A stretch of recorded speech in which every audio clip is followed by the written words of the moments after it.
Som. Ei. Será que está chegando aí agora? Você esqueceu de ligar. Ah, não brinca. Também ninguém me avisou. Não, a culpa é minha. Pessoal, tivemos um problema técnico aqui. O problema técnico era simples. É porque o pastor Felipe não ligou o microfone. Oh, meu Deus. Então, tenham paciência aí com a gente. Mas, bom, o que eu estava dizendo? Que muito feliz de ter você aqui. Depois de ouvirmos esse louvor, tempo abençoado de louvor ao Senhor aqui no início desse projeto da nossa Secretaria de Ensino do Presbitério Eldorado. Você é muito bem-vindo para participar com a gente dessa live. Eu sei que tem muita gente aqui. Estou acompanhando aqui o nosso chat, várias informações do pessoal, muita gente deixando aqui suas igrejas, fazendo comentários. Que bom que você está aqui participando com a gente. Pessoal, essa iniciativa aqui na Igreja Presbiteriana do Flamengo, que nos acolheu para a realização desse projeto, é com foco de abençoar as igrejas do nosso presbitério. A gente faz muito e temos um trabalho maravilhoso nas diversas igrejas locais aqui representadas, mas também como Presbitério Eldorado, nesse foco e nesse incentivo de unidade, nós queremos abençoar você. Então essa palestra, essa reflexão de hoje é para tentar abençoar professores de escola dominical, pessoas interessadas na área do ensino, seminaristas, estudantes, gente que gosta do ensino bíblico. E hoje nós queremos falar sobre um tema que, pelo menos no meu coração, me parece ser um tema muito importante, que é falar sobre o ensino bíblico na pós-modernidade. É desafiador, é encorajador, e é sobre isso que eu quero falar com você aqui. Eu quero te informar também que a Secretaria de Ensino do nosso presbitério vai começar agora, nos próximos meses, um canal no YouTube. Nós vamos ter um canal em que a gente quer convergir boa parte dos trabalhos aqui para abençoar as nossas igrejas do Presbitério Eldorado e, se o Senhor nos permitir, até de fora do nosso presbitério. Vai ser uma grande bênção poder abençoar a igreja do nosso sínodo e além disso. E nesse canal nós vamos produzir já para os próximos meses um mini curso de treinamento para professores de escola dominical. Qual que é a nossa ideia? A nossa ideia é que você tenha um pequeno curso 100% online, 100% gratuito para abençoar as nossas igrejas, em que nesse curso você vai aprender do zero a como montar uma aula de escola bíblica dominical, usando os recursos que nós já conhecemos, como revistas de escola dominical e coisas assim. Então, fique de olho aí, nós vamos espalhar essas informações para que possa abençoar sua vida e você poder aí conhecer mais e mais de ferramentas para ajudar o seu ministério. Então, através dessa secretaria, a gente quer abençoar você, abençoar a sua vida, abençoar a sua igreja e que você possa ser bênção onde Deus te colocar. Antes da gente entrar aqui ainda na leitura, eu queria pedir a você que, se você ainda não é inscrito aqui no canal da Igreja Presbiteriana do Flamengo, por favor, faça isso, porque você vai ajudar a impulsionar esse canal. Fácil, é só você ir do lado aí, inscrever-se, clicar lá no sininho, deixar uma curtida, que a gente vai ajudar esse vídeo aqui a impulsionar e também impulsionar o canal dessa igreja querida aqui no Flamengo, para que ela continue sendo bênção e luz para as nações da terra. Bom, feito toda essa introdução, vamos conversar um pouquinho sobre a palavra do Senhor e refletir nessa palestra a respeito do ensino bíblico na pós-modernidade. Eu quero convidar você a abrir sua Bíblia comigo lá em 2 Timóteo, capítulo de número 4, versículos 1 a 4. 2 Timóteo 4, versículos 1 a 4 é a nossa meditação de abertura. Já vou avisar logo que não será uma mensagem sobre esse texto, mas uma palestra. Mas esse texto vai ser a base também da nossa reflexão sobre cristianismo, ensino religioso, ensino bíblico na pós-modernidade. 2 Timóteo 4, 1 a 4 diz assim: na presença de Deus e de Cristo Jesus, que há de julgar os vivos e os mortos, por sua manifestação e por seu reino, eu o exorto solenemente: pregue a palavra, esteja preparado a tempo e fora de tempo, repreenda, corrija, exorte com toda paciência e com doutrina, pois virá o tempo em que não suportarão a sã doutrina, pelo contrário, sentindo coceira nos ouvidos, segundo os seus próprios desejos, juntarão mestres para si mesmos. Eles se recusarão a dar ouvidos à verdade, voltando-se para os mitos. 2 Timóteo, capítulo 4, versículos 1 a 4. Vamos orar? Pedir a graça de Deus sobre nós? Deus bendito, nós oramos, e eu oro em especial pelo Presbitério Eldorado e também por todas as outras igrejas que estão nos acompanhando nessa live e por todos aqueles que ainda assistirão a este vídeo. Oro a Deus para que aqui, no nosso presbitério, nós possamos ter cada vez mais um ensino bíblico sólido. Meu Deus, eu oro por cada igreja, pedindo ao Senhor direção, graça, fortalecimento para as igrejas locais, para que tenhamos bons professores e professoras de escola bíblica dominical em todos os níveis, do infantil a adulto, que o Senhor nos capacite, nos dê boa doutrina, sã doutrina, boa explicação, uma teologia vívida e prática que transforme o nosso coração e que seja fiel à Tua palavra em nome de Jesus. Que essa breve live, que essa breve palestra seja mais um dos instrumentos que o Senhor use para abençoar os meus irmãos queridos e também a mim. Que, ó Deus, o Senhor possa nos capacitar e que essa reflexão bíblica teológica possa abrir a nossa mente, o nosso leque de reflexão sobre os desafios do que é ensinar a Bíblia nos dias de hoje. Dá-nos a Tua graça e nos abençoe, ó Deus, no nome precioso do Senhor Jesus. Amém. Amém? Louvado seja Deus. Queridos, quando a gente olha para esse texto de Paulo a Timóteo, nós percebemos uma espécie de o retrato que Paulo faz para nós, um retrato bíblico sobre os desafios de se ensinar a palavra de Deus em qualquer época. A gente poderia dizer que de alguma forma Paulo está nos dando aqui um retrato, ele está nos dando um enquadramento de quais serão os grandes desafios que a igreja enfrentaria por toda a sua existência, a começar da época em que Timóteo leu esse texto a primeira vez, e eu creio que ainda hoje com a mesma relevância e o mesmo significado. Olha comigo algumas coisas que Paulo pinta aqui como desafios. Primeiro, Paulo diz que Timóteo enfrentaria o desafio de um público que não suportaria a sã doutrina. Paulo já está dizendo para Timóteo, olha, é bem possível que você vai lidar com o desafio de ensinar o Evangelho, ensinar a Escritura, ensinar numa escola dominical, digamos assim, enfrentando o fato de que muitas pessoas vão se fechar e não vão suportar a doutrina sã, a doutrina sadia da palavra de Deus. Segundo, Paulo diz, olha, você vai lidar com pessoas que vivem segundo os seus próprios desejos, que vivem a partir de uma vida muito na pele, muito carnal, muito afetiva, que deixa a razão de lado, deixa a doutrina de lado e se baseia nos seus sentimentos, nos seus desejos, nas suas vontades. Além disso, ele diz também que Timóteo terá o desafio de lidar com pessoas essas que, não suportando a doutrina, vivendo por seus próprios desejos, juntarão para si mestres que ensinem aquilo que elas querem ouvir. Além disso, recusarão também a dar ouvidos à verdade de Deus. Querem qualquer coisa, menos a verdade. E por fim, um público que frequentemente vai se voltar para os mitos, para as mentiras, para o falso ensino, para o falso evangelho, que vai preferir uma história sem sentido, que vai preferir inverdades, deixando de lado a verdade de Deus. É interessante porque quando nós olhamos para esse quadro que o apóstolo Paulo pinta para Timóteo, eu consigo perceber nitidamente, eu creio que você também, uma correlação direta com os nossos tempos. E não é de se assustar, afinal de contas a palavra de Deus é a verdade. E é a verdade não apenas para Timóteo há 2000 anos atrás, mas continua sendo a verdade única de Deus para nós hoje também. Como esse quadro, ou esse retrato que o apóstolo Paulo nos coloca aqui, pode ser uma base para nos levar a explicar o desafio que nós enfrentamos no ensino bíblico na pós-modernidade.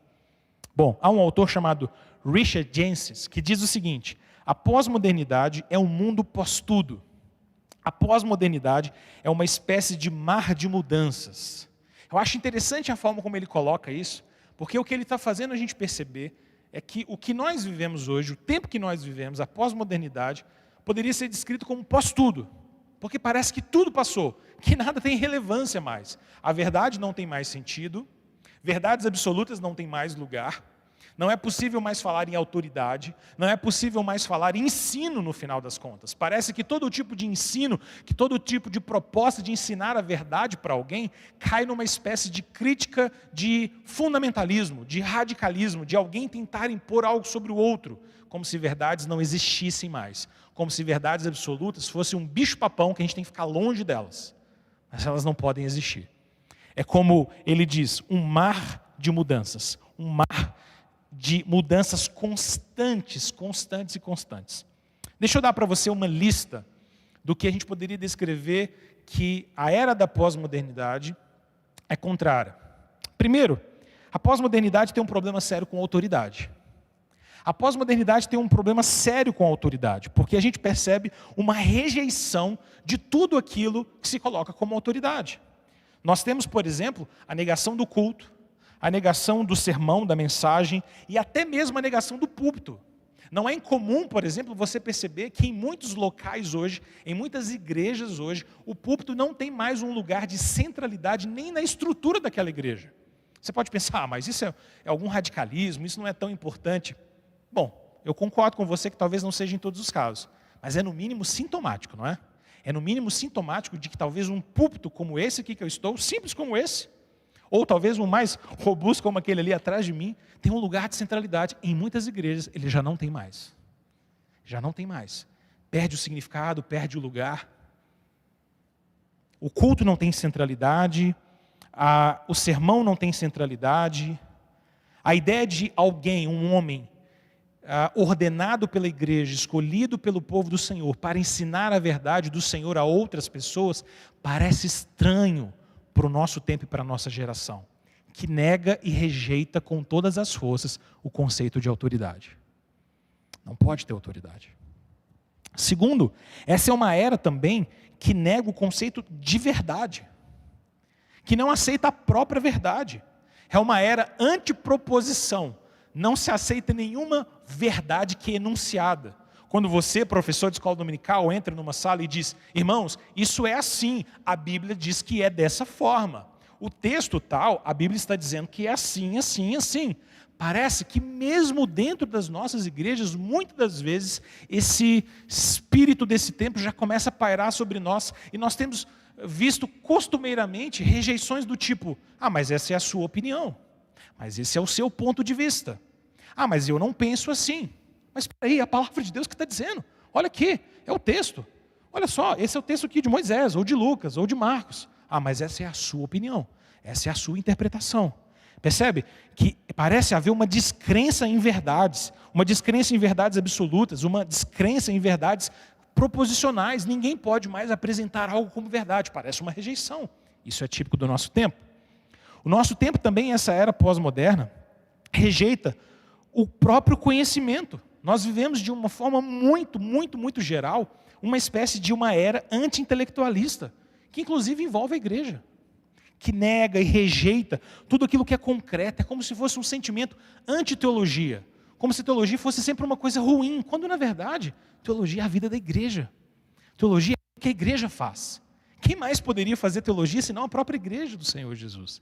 Falar a respeito de Deus a partir da revelação de Deus nas Escrituras é um ofício, é um trabalho essencialmente da igreja. Mas parece haver uma espécie de antiteologia na nossa geração, na pós-modernidade. Uma rejeição de tudo que é intelectual e uma preferência por tudo que é muito raso.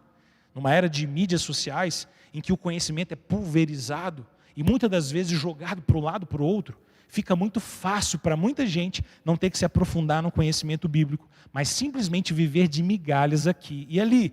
Isso faz parte do espírito do nosso tempo, da mentalidade dessa geração.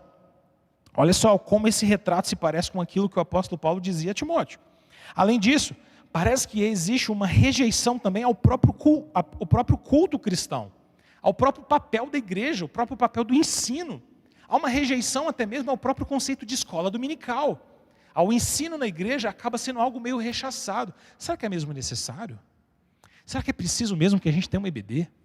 Será que é preciso mesmo que a gente tenha cultos? Percebe? De alguma maneira, as igrejas acabam sendo conduzidas por critérios pragmáticos demais, por critérios objetivos demais. E nós temos que tomar um cuidado, como diz Al Martin, de que os pastores não estejam ocupados demais, simplesmente fazendo um maquinário eclesiástico da igreja funcionar. Nós temos que tomar muito cuidado, porque às vezes pastores são sobrecarregados, e se torna a ênfase ministerial apenas lidar com o maquinário da igreja, quando na verdade a pregação da palavra, o ensino da verdade é deixado de lado. Mas nós não podemos aceitar isso. Isso é o espírito desse tempo, mas a gente precisa rejeitar isso. E há também uma própria rejeição da pregação / ensino. A pregação e o ensino acabam ficando de lado. Existe um declínio da pregação, como se o ensino da pregação, ou o ensino e a pregação bíblica, tivessem perdido seu valor para a nossa cultura, e agora pode ser substituído por outras ferramentas. Não preciso dar aula numa escola dominical, basta assistirmos um vídeo. Não preciso ter uma aula de EBD, basta a gente ter um diálogo, vamos fazer uma roda e vamos jogar um assunto para a gente conversar. Não preciso de uma aula da EBD, isso é desnecessário. O que nós precisamos é só de prática. E vários outros discursos esses que acabam minando a importância da verdade de Deus na nossa vida. Entenda, com isso não estou dizendo que prática, que vida com Deus, que vida piedosa não sejam focos da igreja. Claro que são. Se nós tivermos teologia também, um ensino teológico robusto, denso, mas não tivermos uma vida transformada, de nada faz sentido. Mas, irmãos, eu acho que você vai concordar comigo que nós estamos muito longe de termos esse problema ainda. Talvez o nosso grande problema seja que nos falta bagagem bíblica, falta-nos firmeza bíblica. Basta, por exemplo, uma profecia soltar aí pelas redes sociais hoje, dizendo que o mundo vai acabar em tal dia, que um determinado cavaleiro de Apocalipse vai destruir a terra em tal dia, e os crentes ficam às vezes em polvorosa. Nós ficamos tomados por essas coisas. A nossa geração se incomoda com isso. A gente precisa voltar para a palavra. Precisamos de estudo denso, estudo profundo da palavra de Deus. Nós vamos cuidar dessas coisas.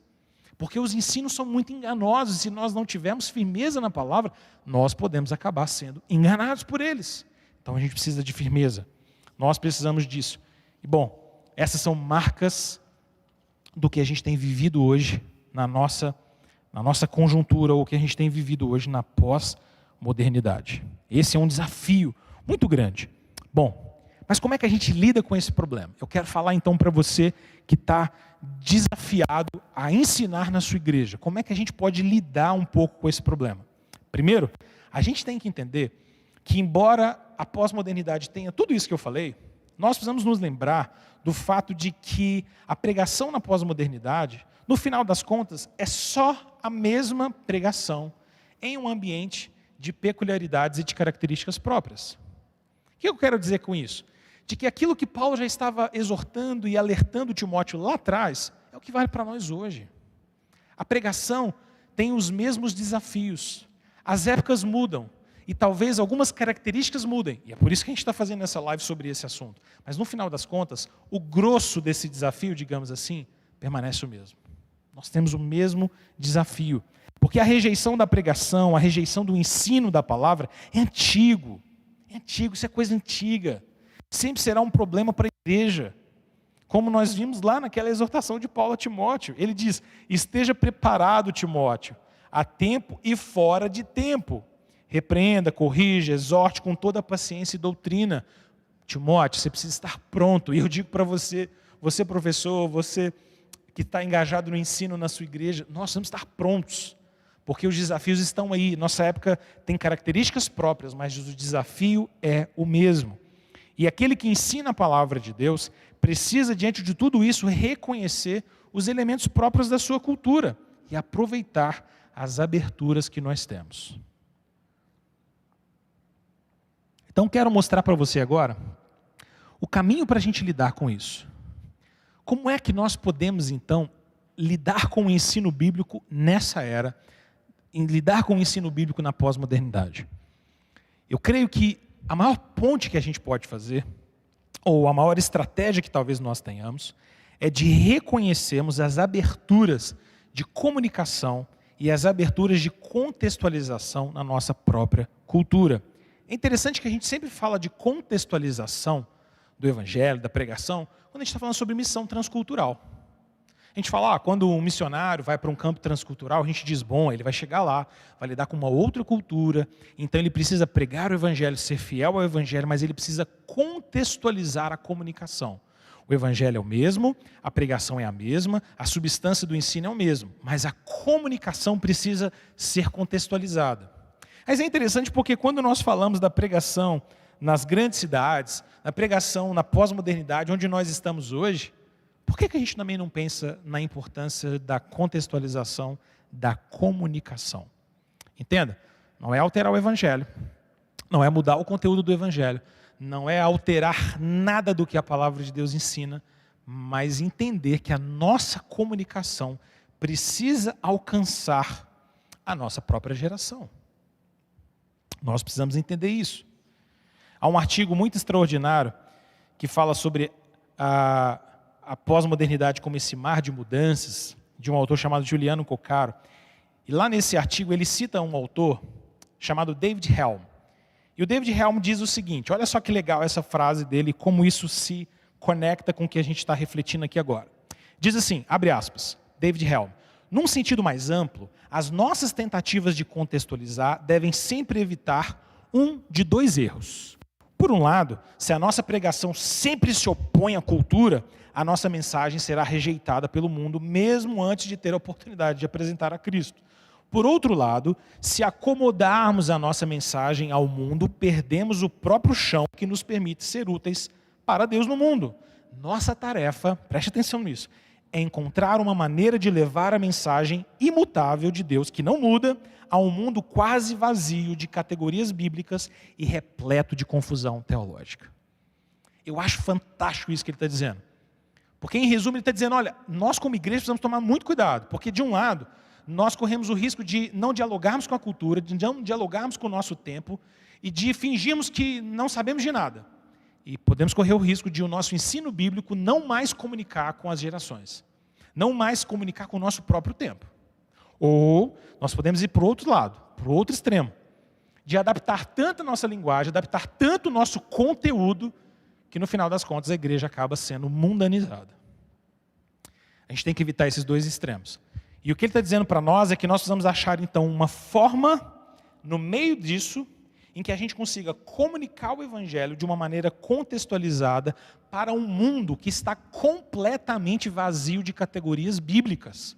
Eu não sei se você já teve essa experiência, mas muito possivelmente você, quando já tentou conversar com alguém que tem uma mentalidade muito pós-moderna, muito secularizada, talvez você tenha se surpreendido de tentar explicar algumas coisas para essa pessoa, e essa pessoa sequer saber do que você está falando. Nós partimos do pressuposto de que todo mundo sabe Bíblia, de que todo mundo conhece Bíblia. Nós, às vezes, damos aula na escola dominical, mesmo tendo visitantes numa sala, citando histórias do Antigo Testamento, partindo do pressuposto de que todo mundo conhece aquelas histórias. Não é? Aí, de repente, alguém fala, isso é como Jonas, né? Todo mundo é mesmo e tal. Mas será que aquele indivíduo que está visitando a sua aula de escola dominical, ele sabe o que é isso? Talvez ele nunca tenha ouvido essa palavra, talvez ele não faça ideia do que é Jonas, ou do que existe um profeta na Bíblia. Nós precisamos entender, irmãos, que por mais que estejamos em um mesmo contexto, por mais que você não esteja indo para um país estrangeiro dar aula, nós estamos lidando com pessoas secularizadas a tal ponto que talvez elas não tenham mais nenhuma categoria bíblica. E nós precisamos ensinar partindo do pressuposto disso, dialogando com essa cultura e tentando entender quais são as características desse homem contemporâneo para o qual a gente tem que comunicar. São desafios.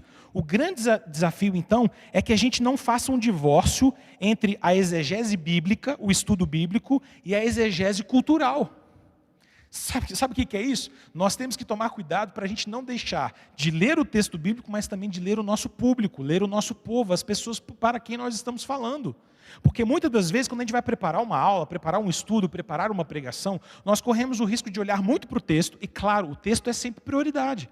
Mas lembre-se, você tem um texto que será pregado para um público. Você tem uma doutrina que será ensinada para um público. Você tem uma verdade que será ensinada para um público. E talvez esse público não tenha todas as categorias bíblicas que a gente imagina.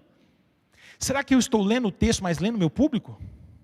Será que eu estou lendo o texto, mas também lendo um pouco do que aquelas pessoas estão dizendo? Então nós precisamos de uma visão um pouco mais ampla a respeito disso. Eu quero mencionar, ainda dialogando com esse artigo de Juliano Coccaro, a respeito de um autor chamado Newbigin, que ele propõe uma visão sobre contextualização muito interessante, que tenta evitar essa fidelidade sem relevância ou dessa relevância sem nenhuma fidelidade? Porque esse é o ponto. Será que nós estamos sendo muito fiéis ao texto, mas a gente não consegue comunicar com a nossa geração? Ou conseguimos comunicar demais com a geração, mas somos infiéis com o texto? Esses dois extremos não são bons. Para um professor de escola dominical, para alguém engajado com o ensino bíblico, não será bom para nós. Talvez esse seja o centro do nosso desafio.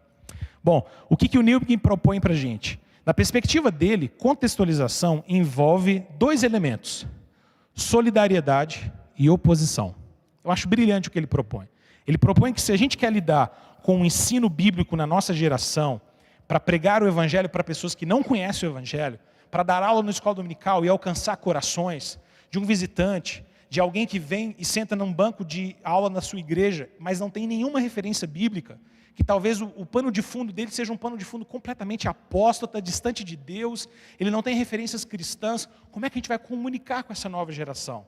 Como é que a gente vai comunicar com uma geração de jovens e adolescentes que vem de um contexto de influências as mais diversas, embora estejam tão próximos de nós? O Newbigin propõe que a gente precisa juntar julgamento e graça, solidariedade e oposição. O que ele está querendo dizer com isso? A igreja precisa se envolver com a cultura, mas ao mesmo tempo mostrar para a comunidade que realmente se importa com as pessoas. Ao mesmo tempo que nós estamos mostrando que nós como igreja não estamos sujeitos à cultura nem ao espírito do nosso tempo. O que ele está querendo dizer? Não adianta a gente querer pregar o evangelho na pós-modernidade se de fato a gente não amar as pessoas e não nos envolvemos com os dilemas delas e entendemos os dilemas delas. Muitas das vezes nós, como servos de Deus, como cristãos, queremos ser tão fiéis à Escritura, queremos ser tão fiéis à doutrina, que nós não conseguimos abrir espaço para alguém que se achega a nós com uma mentalidade de mundo completamente diferente. A gente sempre tem um receio que é justo. Nosso receio é, não podemos abrir demais, porque senão a igreja vai ser influenciada pelo mundo. E claro, isso está corretíssimo. Temos que tomar esse cuidado a todo tempo. Mas temos que tomar cuidado também para não nos fecharmos tanto para a cultura, em que a gente não consiga mais dialogar com a cultura. E os de fora olhem para nós como se nós fôssemos um gueto, uma comunidade reservada, uma comunidade completamente fechada em si, que vive ali dentro de uma espécie de bola fechado, tomados por suas próprias ideias. A igreja precisa lidar com esse grande desafio de, ao mesmo tempo, dialogar com a cultura, mostrar que nós amamos as pessoas, que nós nos importamos com elas, que nós queremos ouvir os dilemas delas, que a nossa aula de escola dominical também está aberta para ouvir opiniões e dizer, fala o que você está pensando. Não é que nós concordamos, nós não concordamos, nós criticamos, rejeitamos, mas é preciso haver espaço para que a gente possa ouvir as pessoas e alcançar o coração delas, porque senão nós podemos nos fechar demais. Irmãos, entenda o que eu estou dizendo de uma maneira muito clara. O grande desafio para nós é nos envolvermos com a cultura, para que a gente possa, inclusive, conhecer os ídolos dela e apresentar o evangelho como resposta a cada um dos ídolos dessa mesma cultura. Mas se a gente não conseguir ler a cultura, nós vamos ler o evangelho, mas não sabemos para quem nós falamos. Nós lemos o texto, mas não conseguimos aplicá-lo. Não de uma maneira que seja impactante para a nossa própria geração. Isso é um grande desafio, porque nós precisamos de fidelidade bíblica, mas ao mesmo tempo envolvimento cheio de compaixão, cheio de amor por aqueles que estão perdidos e que serão alcançados pelo ensino da palavra, pela pregação da palavra. Nós precisamos pensar sobre isso. Muitas das vezes nós não refletimos sobre isso e podemos correr o risco de imaginar nossas escolas dominical, nossas palestras, nossos ensinos, apenas como algo que nós fazemos de nós para nós mesmos. E se a gente se fechar tanto assim, a gente acaba perdendo a dimensão de que a palavra de Deus, ela é para a edificação do povo de Deus, sim, mas a palavra de Deus é para alcançar corações perdidos. Eu tenho certeza que todos aqui que estão me ouvindo participam das igrejas locais e na sua igreja, muito possivelmente, pessoas frequentam a escola dominical. Em tempos sem pandemia, isso é algo comum, não é? Pessoas chegam de manhã, querem participar, nós as direcionamos para uma classe. Será que nós estamos antenados no nosso ensino, naquilo que nós ensinamos para dialogar com essas pessoas? Será que nós estamos sintonizados para dialogar com os desafios culturais da nossa própria membresia? São coisas para a gente pensar. Bom, mas como é que a gente pode então refletir sobre a pregação de maneira contextualizada e que impacte a nossa própria geração. Eu quero deixar para você, de uma maneira bem simples, e finalizar essa palestra, 5 caminhos ou 5 princípios de como deveria ser o nosso ensino, ou de como pode ser o nosso ensino na pós-modernidade. Eu quero, de maneira muito prática, então, terminar agora, deixando 5 pontos. Se você puder, vou pedir aí alguém para me ajudar, até anotar e a gente postar isso aqui para vocês no próprio chat para ficar mais fácil, tá bom? Então vamos lá. Primeiro princípio que eu queria que você guardasse. Fale de forma compreensível aos seus ouvintes. Vou repetir para você memorizar. Fale de forma compreensível aos seus ouvintes. Mas aí você pode perguntar, poxa vida, mas eu já não estou falando em português? Eu já estou sendo compreendido pelos meus ouvintes. Mais ou menos. Não é porque nós partilhamos da mesma língua, não é porque nós usamos os mesmos signos linguísticos, é que nós estamos nos fazendo compreendidos por outras pessoas. Você sabe disso por experiência. Você sabe disso porque você já deve ter escutado ou participado de aulas em que você ouve uma aula durante 40, 50 minutos, 1 hora, e você fala, cara, eu não consegui entender. Ou você já deve ter tido a experiência de lecionar, de dar aula em determinado contexto, e quando você termina, você fala assim, cara, eu não sei se o povo entendeu nada, porque eu mesmo estou confuso, e a minha aula parecia que não era uma coisa muito prática, eu não sei. A gente corre esse risco.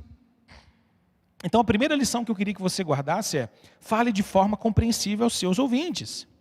Há um autor, um grande teólogo e pregador chamado Joey Bick, e o Joey Bick ele diz o seguinte, abre aspas, a pregação, ensino aqui eu colocaria, não deve ignorar o banco, nem deixar que o banco controle o púlpito. Fecha aspas. Fantástico. O que Joey Bick está dizendo para nós é, não deixe que o púlpito controle, que os bancos controlem o púlpito, mas o púlpito não pode ignorar o banco. Colocando isso de uma maneira muito prática, não deixe com que a tribuna da sua aula na escola dominical, ou da sua palestra, do seu ensino na igreja, seja controlado pelo banco, pelas preferências das pessoas. Mas também não ignore o público para o qual você está ensinando, o público ao qual você está ensinando. Você precisa considerar aquelas pessoas, conhecê-las, amá-las, se importar com elas, dialogar com os dilemas delas. Eu posso dizer para você que muito da nossa capacidade como professores no nosso tempo é sermos capazes de compreender para quem nós estamos falando, qual é o nosso público. Porque senão nós entramos numa caixinha fechada em que nós falamos sempre para qualquer público da mesma forma. E não existe nenhuma contextualização, nenhuma comunicação adequada. E você pode se surpreender que talvez você não esteja falando mais de maneira compreensível. Então, o primeiro ponto é, fale de forma compreensível aos seus ouvintes. Segundo ponto interessantíssimo, que vários autores propõem, e que a gente pode refletir aqui. O Mark Batterson dizia o seguinte, é o nosso segundo ponto. Faça exegese da cultura. Faça exegese da cultura. Quem é seminarista, pastor que está me ouvindo aqui, conhece essa palavra assim já de velha data. Exegese. Exegese nada mais é do que o exercício de você analisar um texto de maneira a compreender o seu contexto, a sua língua, a sua sintaxe e todas as características daquela passagem. Então, no seminário nós temos várias matérias ou vários desafios de aprendermos a fazer exegese, a análise do Antigo Testamento, do Novo Testamento, de várias passagens.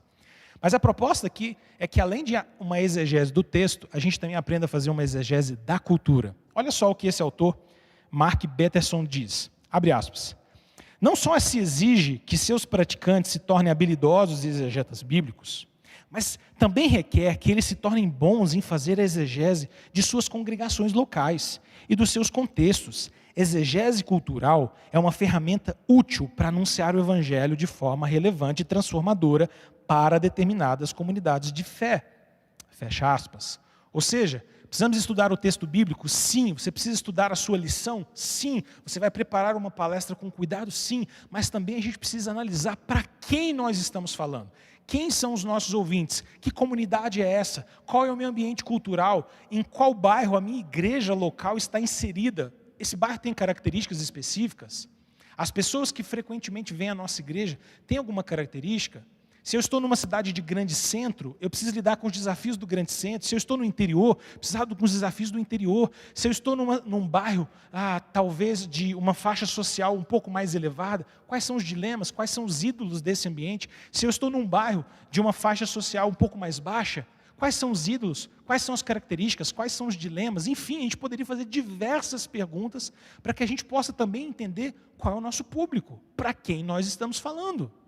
Esse é um grande desafio para nós. Interessante que os puritanos já no século XVII, como por exemplo William Perkins, já pensavam a respeito de como um público pode ter pessoas diversas, com panos de fundo e perspectivas tão diversas. A gente tem que entender que a aplicação da palavra precisa alcançar esses públicos. A verdade é a mesma, o texto bíblico é a mesma, a doutrina é a mesma, a ortodoxia é mantida, mas as aplicações precisam alcançar pessoas diferentes. Porque senão nós ignoramos a pós-modernidade, fingimos que não fazemos parte do nosso tempo, nos deslocamos disso, entramos numa redoma e não comunicamos mais, e não interagimos mais. Fale de forma compreensível, faça exegese da cultura.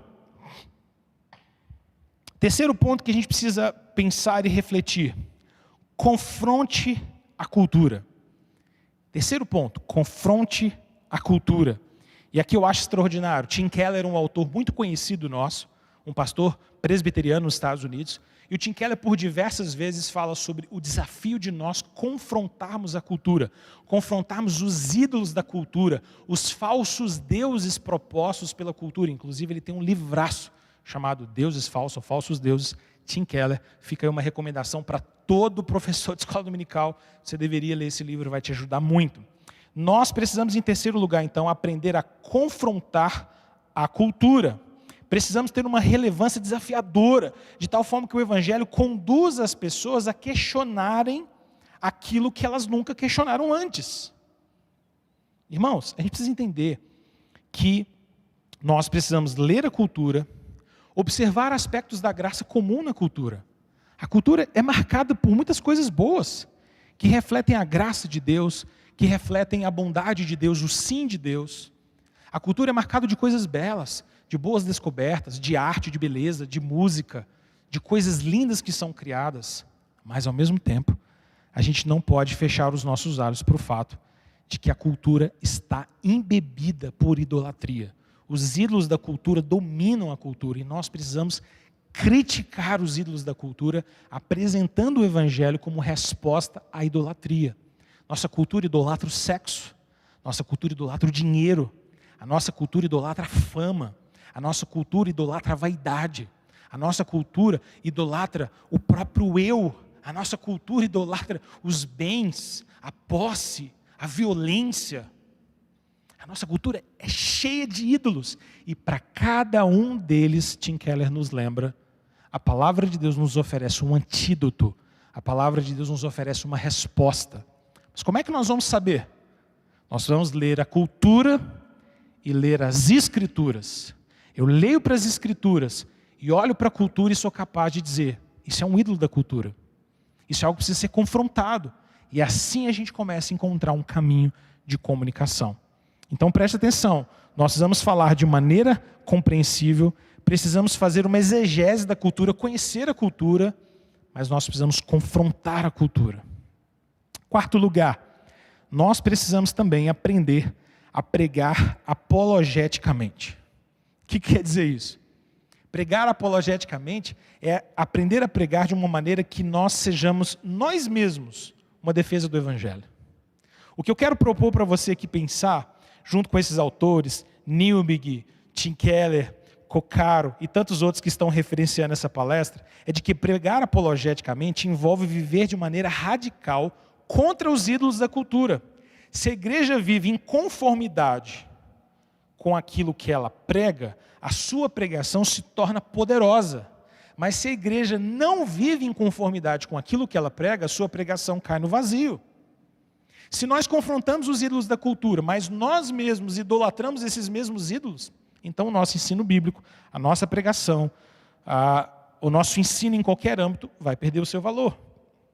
Uma igreja que ensina e prega, diz o Newbigin, que ensina e prega o genuíno evangelho e não está vivendo uma vida que lhe corresponda, fecha as portas que a sua pregação iria abrir. Eu acho muito interessante isso que o Nilbe está propondo. Ele está dizendo, olha, se uma igreja prega um genuíno evangelho, genuíno, mas não vive de maneira corporal, como toda igreja, como todo o corpo, alinhado com esse evangelho, nós acabamos fechando as portas que nós deveríamos abrir com a pregação. Muitas das vezes, talvez esse seja o nosso desafio. Irmãos, Nancy Pierce diz algo interessante. Ela diz, podemos fazer um grande trabalho de argumentar que o cristianismo é a verdade, mas os outros não vão encontrar a nossa mensagem como persuasiva, a menos que ofereçamos uma demonstração visível dessa verdade em ação. O que a Nancy Pierce está dizendo é muito desafiador.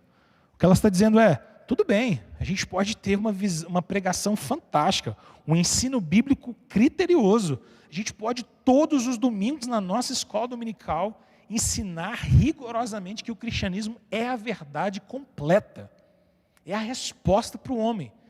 Mas se a igreja não viver de maneira que corresponda ao seu ensino, nós matamos o nosso ensino.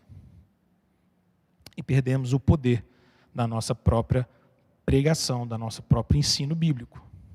E em quinto e último lugar, nós precisamos pregar experiencialmente. Pregar experiencialmente. Uma pregação que não apenas informa, mas que demonstra o evangelho, que atinge as nossas vidas de uma maneira real e completa. Nós somos acostumados com dois tipos de ensino teológico. Às vezes um ensino que só informa a mente, ou um ensino que só apela às emoções. E a gente acaba reduzindo o evangelho a um desses dois extremos. Mas uma pregação experiencial é uma pregação que nem foca só a mente, nem foca só as emoções. Mas ela olha para o ser humano como um ser completo, mente e coração. E ela tenta atingir a própria experiência humana, o próprio coração humano. A pregação ou o ensino bíblico precisa demonstrar como o evangelho fala para o homem real, para o homem de carne e osso, para o homem que tem mente, tem emoções e tem vontades, que pensa, que sente e que faz. O evangelho precisa impactar esse homem de maneira integral. William Perkins, na sua obra clássica, chamada A Arte de Profetizar, lá no século XVII, já nos lembrava isso. O evangelho, ou a pregação, ou o ensino do evangelho vai lidar com diferentes tipos de ouvintes, mais ou menos interessados na verdade, menos ou mais instruídos na verdade. Nós precisamos entender que ao construirmos aplicações, que ao aplicarmos uma aula de escola dominical, ao aplicarmos um texto bíblico, ao ensinarmos de maneira a atingir o coração das pessoas, nós possamos olhar para o indivíduo como um ser completo.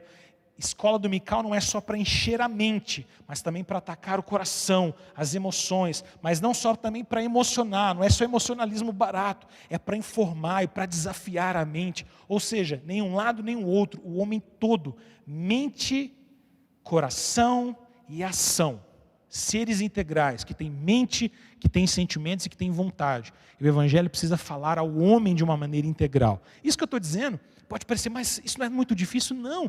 É só a gente olhar para as pessoas como pessoas de verdade, pessoas de carne e osso, que ouvem uma aula de escola dominical, que ouvem uma palestra e precisam ser impactadas mentalmente, precisam ser desafiadas, falam assim, poxa, eu não tinha pensado sobre isso. Mas também precisam ser impactados no coração de dizer, eu quero isso, eu amo isso, que extraordinária essa verdade. Mas não apenas que sentem, mas que pensam, eu preciso pôr isso em prática, isso precisa impactar a minha vida. Esse é o objetivo dessa palestra hoje, por exemplo. Eu queria que você desligasse esse vídeo daqui a alguns minutinhos pensando, cara, algumas coisas aqui me fizeram refletir. Poxa, algumas ideias que foram passadas aqui me fizeram pensar. Eu acho que eu preciso arrumar algumas coisas. Mas também que você saísse daqui apaixonado de dizer, como é desafiador isso, Senhor. Obrigado por me colocar nessa vocação. Obrigado por me dar uma igreja local onde eu possa ensinar e ser ensinado. Mas que também te mova a ação de dizer, eu quero pôr isso em prática. Como é que eu posso melhorar? Eu quero pegar esses 5 pontos e na minha próxima aula, na minha próxima live, na minha próxima palestra, eu quero tentar aplicar isso na minha igreja. Eu quero pregar de maneira mais apaixonada, comunicativa, experiencial, de maneira que eu possa alcançar o coração dos meus ouvintes. Eu queria que você saísse assim dessa palestra também essa noite. E que esse conteúdo pudesse impactar a sua vida como um ser integral, não como um ser parcial. Não é só para a gente sair daqui falando ideias boas. Não é só para a gente sair daqui falando, eu gostei. E não é só para a gente sair daqui falando, eu preciso fazer isso. É tudo ao mesmo tempo, porque somos seres integrais. Irmãos, eu quero terminar aqui então essa palestra, aplicando isso para o seu coração. Esse é o nosso desafio. O pessoal já está resumindo aí para nós, colocando tudo, tanto aqui a nossa equipe IPB Flamengo, quanto o pessoal também no chat já colocou aqui. Olha lá, fale de forma compreensível. Faça exegese da sua cultura. Confronte os ídolos da cultura ou a cultura. Pregue com a própria vida de maneira apologética. E por último, pregue de maneira experiencial. Fale ao homem todo. Esse é o desafio que eu queria partilhar com você. O desafio de nós ensinarmos a Bíblia na pós-modernidade. Um desafio de pastores, um desafio de presbíteros, um desafio de oficiais na igreja, um desafio de professores de escola dominical, infantil, adolescentes, adultos, terceira idade, jovens. Um desafio de qualquer homem ou mulher de Deus que se coloca no papel de ensinar a palavra de Deus. Nós temos o desafio, porque esse é o tempo que nós vivemos. Nós não podemos nem sucumbir à influência desse tempo, ceder às influências desse tempo, de jeito nenhum. Mas também não podemos fechar os nossos olhos. Então não vamos deixar que o nosso ensino bíblico seja controlado pela pós-modernidade, mas também não vamos deixar com que o nosso ensino bíblico não fale mais ao coração daqueles que vivem nesse tempo. A igreja precisa continuar pregando o mesmo evangelho, mas se comunicando de maneira contextualizada para alcançar esses corações. O desafio é grande, mas eu quero encorajar você. Que Deus possa te abençoar, que Deus possa te fortalecer e fortalecer a sua igreja. Como nosso presbitério, Presbitério Eldorado, através dessa secretaria, eu quero tentar juntar pessoas e recursos para que a gente possa abençoar as nossas diversas igrejas. Então, vai ser muito bom a gente poder partilhar. Eu quero orar com você, e se tiver alguma pergunta que você queira fazer, mande aqui no chat, que logo depois da nossa oração, eu vou tentar responder 1 ou 2 perguntas aqui de vocês. Se você então tiver alguma pergunta legal que você queira lançar aqui para enriquecer a nossa reflexão, será muito bem-vindo. Enquanto você vai escrevendo, nós vamos orar e pedir a graça de Deus sobre nós, tá bom? Então vai lançando aí a sua pergunta. Enquanto nós oramos ao Senhor e pedimos a graça dele sobre nós. Vamos orar? Pai querido, nós te damos graça, bendizemos ao Senhor, porque o Senhor é bom e a tua misericórdia dura para sempre. Nós te agradecemos, ó Deus, porque o desafio é grande, ensinar a tua palavra, ensinar as escrituras nesse tempo de pós-modernidade. Mas obrigado, Senhor, porque a tua palavra é a verdade, a tua palavra não muda, e nós precisamos então e podemos nos apoiar nessa verdade que não se altera, que não se distorce, porque é a verdade do Senhor. Nos dê, Deus, capacidade, nos dê entendimento, nos dê sabedoria para sermos pessoas capazes de aplicar a tua palavra.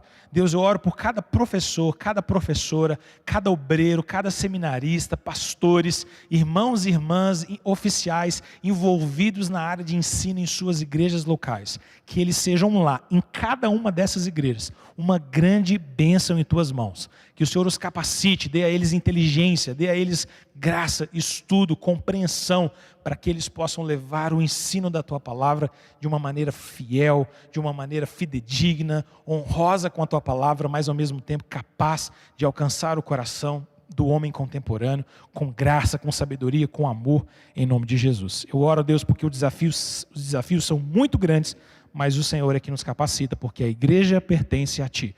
Deus, eu oro em especial agora por cada pastor do nosso presbitério Eldorado, pedindo ao Senhor que capacite a cada um deles, meus colegas de ministério, que juntamente comigo temos a responsabilidade do ensino cristão, do ensino bíblico nas nossas respectivas igrejas. Dá-nos graça, Senhor, dá-nos instrumentos, dá-nos capacidade de orientarmos e guiarmos o povo que o Senhor nos coloca para pastorear, com sabedoria, inteligência e graça.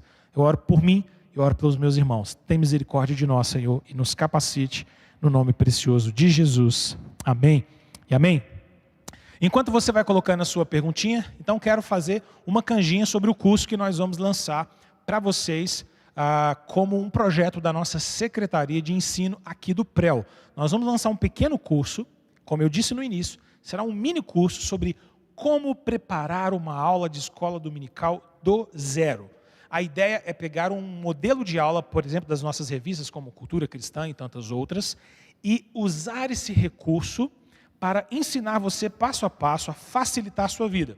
Esse mini curso vai servir para quem está começando, mas eu espero também que será uma forma de revitalizar e capacitar você que já tem experiência na aula, nessa demanda de ensinar na escola bíblica dominical, tá bom? Nesse curso também nós vamos ter uma aula muito legal sobre os 5 recursos mais importantes para um professor de escola dominical. Quero falar para você sobre 5 recursos assim, imprescindíveis e tentar abençoar a sua vida. Então a gente vai disponibilizar isso aí já em todos os grupos, vamos pedir aos pastores, os líderes para espalhar para você, e vai ser num canal da nossa próprio Presbitério do Eldorado, que vai surgir aí o nosso canal do YouTube do Presbitério Eldorado. Que Deus possa abençoar a sua vida então, em nome de Jesus. Vamos lá? Vamos ver se tem pergunta aqui? Tem pergunta. Como é que nós vamos fazer? Posso ler aqui, pastor? Pronto, ó, o Sandrão vai fazer o suporte técnico aqui, o Sandro lê ali e eu respondo cá. Pode ir. Por ordem de chegada, reverendo Sérgio Freitas pergunta: Pastor Felipe, a exegese cultural pode ensejar a absorção da cultura analisada por alguns. Como evitar esse acontecimento? Que legal, pergunta fantástica aqui do pastor Sérgio. A gente precisa analisar a cultura, mas a gente tem o desafio de, ao examinar a cultura, não beber dessa cultura. Como a gente resolve isso? Nós precisamos ter uma boa base bíblica. A gente precisa ter uma boa e saudável base na palavra. Sem um alimento robusto na palavra, irmãos, nós vamos ser engolidos. E detalhe, já estamos sendo engolidos pela cultura. O evangelho, se não está firme no nosso coração, se nós não temos uma boa base sadia teológica, nós vamos incorporando influências da cultura sem nem mesmo percebermos. São tantos os crentes hoje que às vezes não têm dimensão de quão embebidos e quantas aceitações eles já fizeram para elementos de cultura. Veja no que a gente ouve, no que a gente assiste, no que a gente compra, no que a gente faz. Então esse, sem dúvida nenhuma, é um desafio. Resposta? Temos que ter firmeza na palavra. Sony Barbucci: os professores do departamento infantil serão contemplados no minicurso? Sônia, nesse primeiro curso, não. Esse primeiro curso vai ser voltado mais para o ensino teológico adulto, porque, como a gente sabe, existem muitos recursos hoje, muitos cursos fantásticos sobre o ensino infantil, né? A gente tem vários cursos que a gente pode mandar aos professores e tal. Mas eu vejo uma carência muito grande para o ensino adulto, que a gente não tem tantos cursos assim. Pelo menos eu não conheço tantos cursos fáceis que a gente pode simplesmente ir lá e fazer. De alguma maneira a gente quer abençoar. Mas a sua ideia é genial. Quem sabe a gente não bola aí também. Eu vou precisar de ajuda. Vamos precisar de muita ajuda aí, mas pode ser uma ideia legal bolar um mini curso também para professores de escola dominical infantil. Essa pergunta é minha. Pastor, nós estamos vivendo uma época de muita polarização, esquerda, direita, calvinismo, arminianismo e defesas ardentes de cada uma delas. Como a gente vai fazer o confrontamento dessa cultura sem cair nesse extremismo? Muito legal, olha só, olha como é que o evangelho apresenta a resposta para a cultura. A gente está vivendo um momento agora de grandes movimentos ideológicos. E esses movimentos ideológicos, todos eles tentam de alguma maneira capturar o cristianismo. Todos eles tentam dizer, bom, nós temos uma ideologia, mas a nossa ideologia representa mais o cristianismo.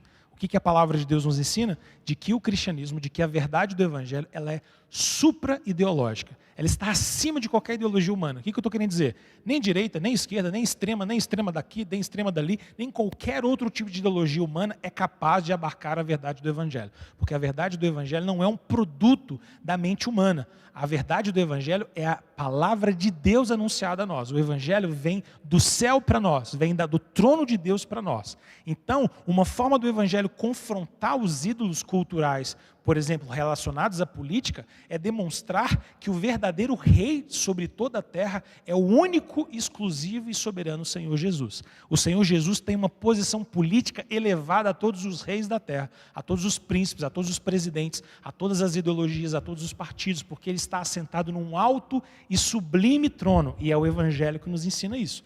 Um verdadeiro ensino do Evangelho, consciente dessa ideologia política que a gente vive hoje, vai confrontar os ídolos da cultura e vai dizer, olha, a ideologia no nosso tempo se tornou uma idolatria.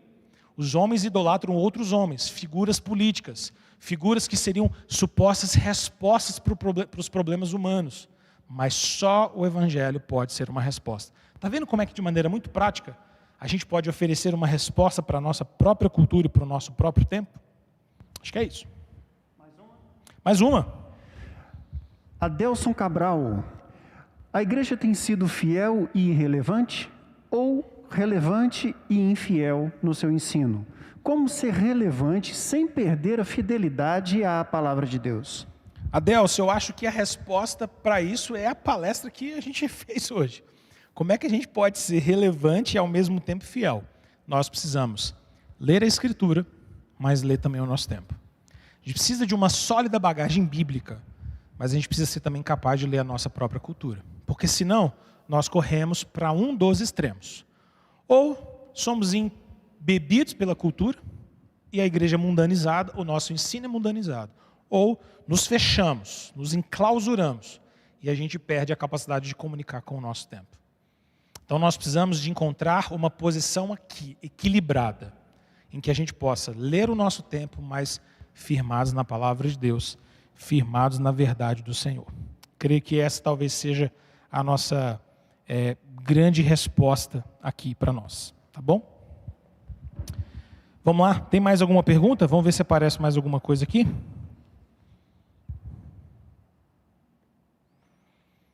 Sandrão, acho que acabou nossas perguntas. Acabaram.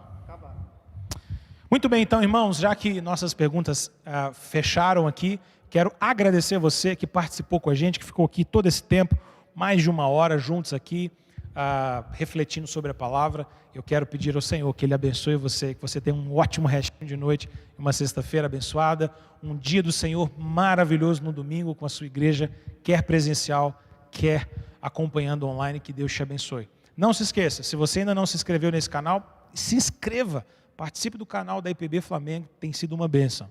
Se você não deixou sua curtida, vai lá, deixa uma curtida para a gente poder levar esse vídeo aqui para muito longe. Que Deus te abençoe. Pessoal, até mais com a graça do Senhor, que o Senhor possa derramar bênçãos sobre nós, em nome de Jesus. Tchau, tchau.